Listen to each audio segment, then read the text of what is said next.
ఓం నమ శివాయ అండి. అందరికీ కూడా మీరు ఈ వీడియోలో చూస్తున్నటువంటి దాన్ని వచ్చేసి సౌత్ హీలిక్స్ అని అంటారండి. అంటే మన ఇంట్లో ఎప్పుడైతే దక్షిణం కానీ ఆగ్నేయం కానీ చెడిపోతుందో మనకు, ఎందుకంటే మన ఇంట్లో ఆగ్నేయం మూల అనేది అగ్నితత్వాన్ని ఇండికేట్ చేస్తుంది అనమాట.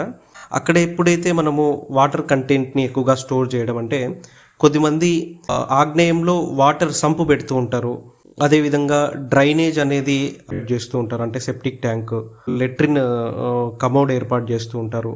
అట్లాంటి కండిషన్స్లో మనము అక్కడ ఆ వాటర్ కంటెంట్ వల్ల అగ్నితత్వం అనేది డౌన్ అయిపోతూ ఉంటుంది. కాబట్టి ఆ అగ్నితత్వాన్ని మనము పెంచడానికి ఉపయోగపడేటువంటి కాపర్లో ఉన్నటువంటి, కాపర్ అంటేనే మనకు అగ్నితత్వాన్ని ఇండికేట్ చేస్తుంది.